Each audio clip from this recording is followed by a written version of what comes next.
YouTube, I think it's time we have a serious conversation about what recently happened here within my home state of Mississippi. And hell, not even something that happened not far from where I live. A guy who was from Fayette, and which is again not that far from where I live. He was in Taylorsville, and as I'm pretty sure some of you may all know by now, he was murdered in cold blood, which I'm looking at it, and a lot of people are viewing this as a hate crime because he was chased by three white men, and this all stemmed because Rasheem Carter wanted his check. Because of that, he ended up getting his tires slashed. He ended up having to walk to the police station. And while he was on the phone with his mom, all this was happening, by the way.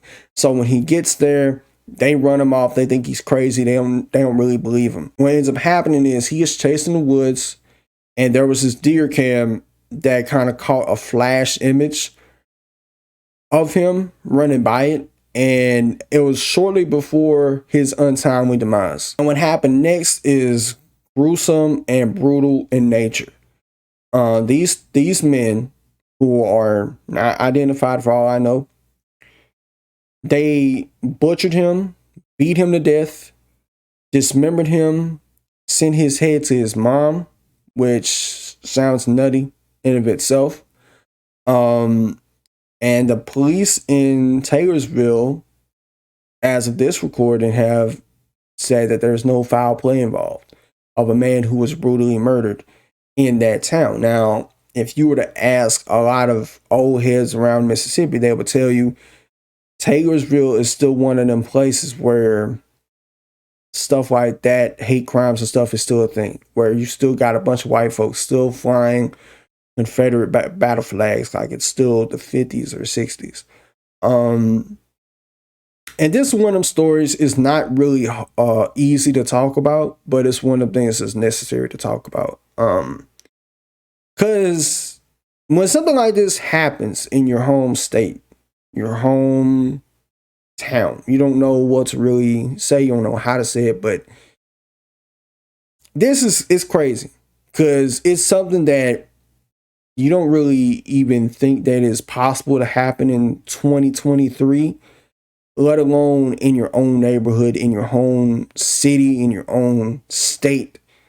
Until it actually happens, then it's crazy. More insanely enough, this all happened last year, in the fall last year. His body wasn't found until way later. And supposedly the company that he worked for, they left town the day that Rasheem died. He was murdered. They skipped town. And if that ain't sus enough, I really don't know what is. It's one of them things that justice needs to be served for Rasheem. And I'm knowing what's probably going to end up happening in the future. Somebody's going to dig through Rasheem's past and look through his criminal record and try to paint him as the villain, try to paint him as the bad guy, try to do anything to discredit him, to try to, have this negative image about him. Because they typically do this anytime there's a hate crime or a act of police brutality against an unarmed person, where they'll try to, have this victim put in a light in a negative way.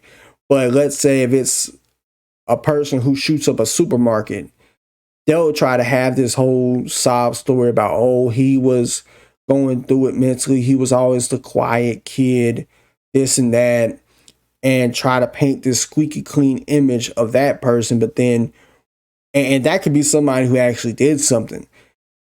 But if it's a victim, then it's not really going to be treated the same, especially if it's a hate crime. Like I said, this is one of them stories that is hard to talk about, but it needs to be talked about and addressed. Justice needs to be served for Rasheem. And personally, I don't think that people in Fayette, I don't think people in Taylorsville should rest until there's justice served for Rasheem. But with that being said, I'm out. I'll see y'all in the next one.